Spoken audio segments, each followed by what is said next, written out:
your high desert to find some self-comfort. So find a way to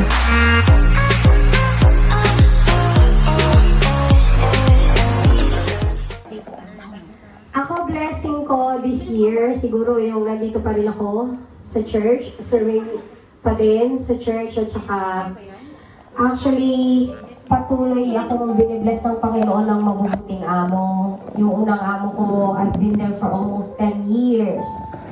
At masasabi ko, isa sila sa pinaka-nicest na amo na kung ikukumpara ko sa iba.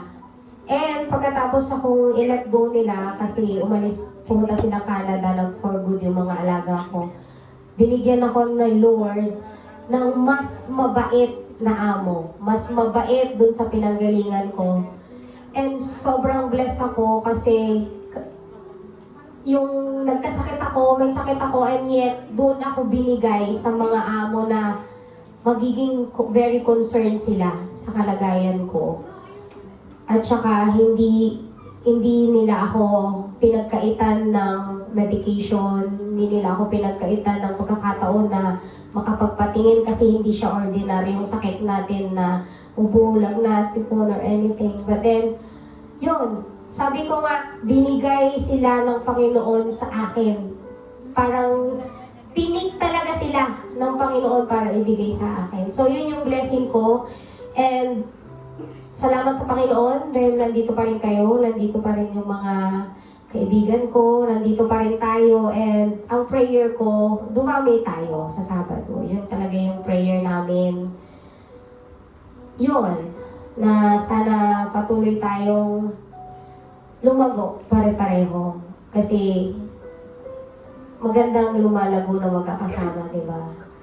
And thank you ako sa Panginoon kasi lagi niya akong binibless, lagi niya akong pinabibigyan sa mga pagkakamali ko, pinapatawad, gano'n. Kaya yun yung blessing ko sa taon na to. Thank you, Lord. Another year. Another happiness. May charisma talaga ako sa yun. Ate sila na. Thank you, Jay. Thank you, everyone. Thank you, Jem. Siguro, ano yan reciprocal di ba? Mabait yung amo nyo sa inyo kasi mabait din kayo sa kanila. Mahal kayo ng amo nyo kasi alam nila, mahal nyo rin sila. Kaya, be a blessing to your employer and God will reward you. Alam nyo, minsan kahit yung mga amo na ay mafan, di ba? Kahit na gano'n, binabago ng Panginoon yung puso Kaya patuloy lang tayong magtapat sa Panginoon. So we'll have JC. Ay! Last ka. Last ka pa, ha? Gusto mo pang last. Gusto mo pang last, Ano? ha? Hindi ka sa may frame ni ate. Hindi ka kasi magkano Dito ako kailangan mabait ako. Tingnan mo. Thankful ako kay Lord. Yun din sa mga amo ko. Sobrang maunawain nila sa lahat ng mas matapang minsan mas matapang na tayo sa awa, pero hindi naman yung matapang baka nung labang tayo sa mga amo. Hindi naman ina-advise, Kumbaga, mas naiintindihan nila tayo kasi gamay na di ba? Gamay na nila yung ugali natin. Tapos yung konsiderasyon talaga nila sa atin pagka pinapakita din natin sa kanila yung kumbaga yung favor, give and take, ganyan. So, sobrang thankful ako kasi nakahanap ako ng ganung amo. Tapos, thankful ako, hindi naman ako thankful na nawala yung tatay ko, pero thankful ako na nandun ako nung nawala yung tatay ko.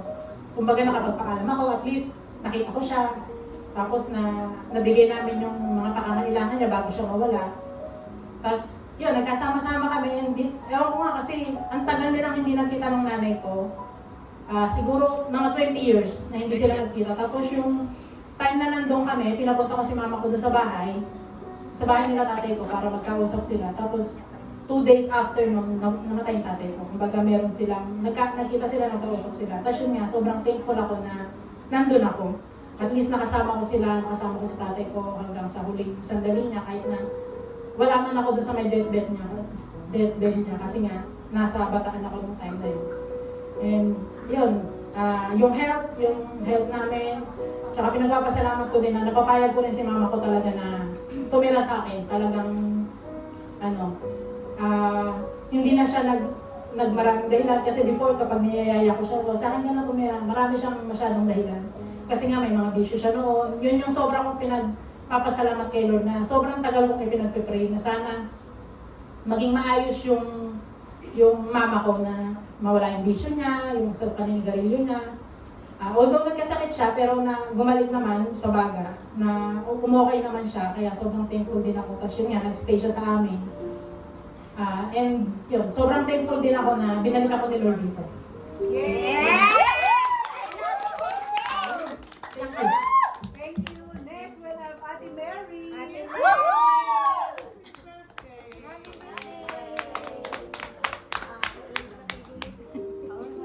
Thankful ako kay God kasi siyempre yung buhay ko ngayon tapos kayo. Thankful ako kasi 1 year na yun. 1 year na ako dito. Yes. 1.5. Kasi siyempre sa family ko kasi minsan may misunderstanding pero naayos naman. At saka yung yung bumagyo, ayun. Ate, Na dinaanan na siya, kahit pa paano nakabangon na rin ang konti. gusto mo salita? Tapos thankful din ako sa mga amo ko kasi ako lang tumagal sa kanila. Sabi nga ni Ate Risa, kasi bait ka sa kanila. Kasi siyempre, alam mo yung kung wala ka talagang pasensya. Yes. Pero yun. Tsaka kayo talaga. Maraming salamat. Diba? Tracy, thank you. Love you. Love you too. Ate Beng! Kiniling. Tsaka nung last na umuwi ako, naging clear na yung, kasi meron, mild fatty liver. So 1 year, yun, na siya, clear na siya. Thanks God talaga na Uy, JC, special.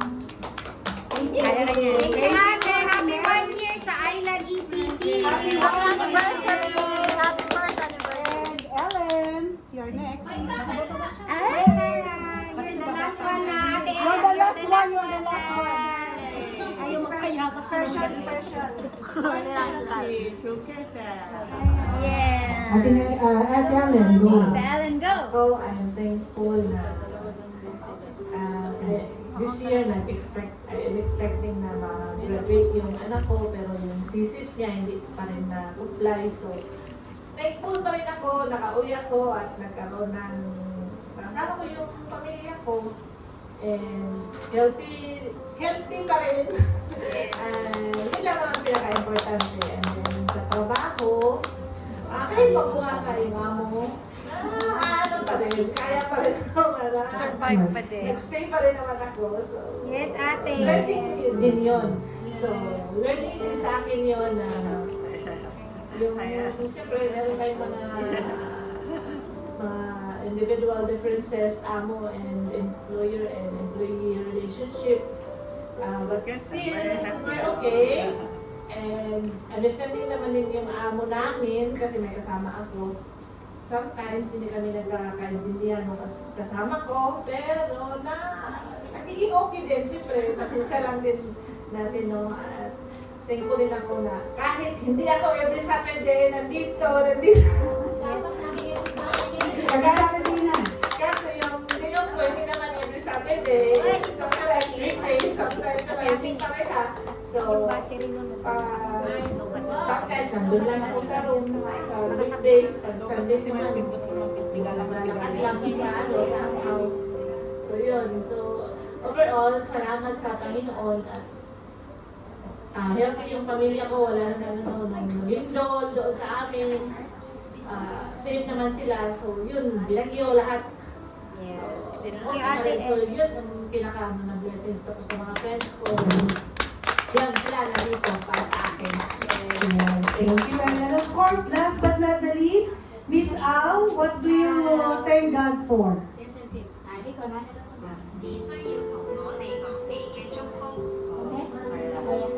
English, Miss Al. 祝福佢哋啊！ Very happy. Very happy. Yay. How old is Miss Al? 76. 76. Hey, Soy. Yes.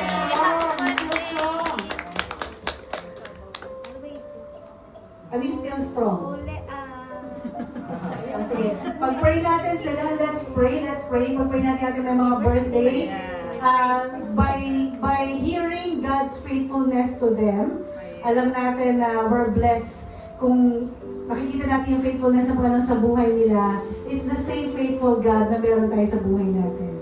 So, let's pray for them. Lord, we thank you and we praise you sa aming po mga kapatid who celebrated their birthday from September, October, November, and December. Thank you, Lord, for adding year to their life.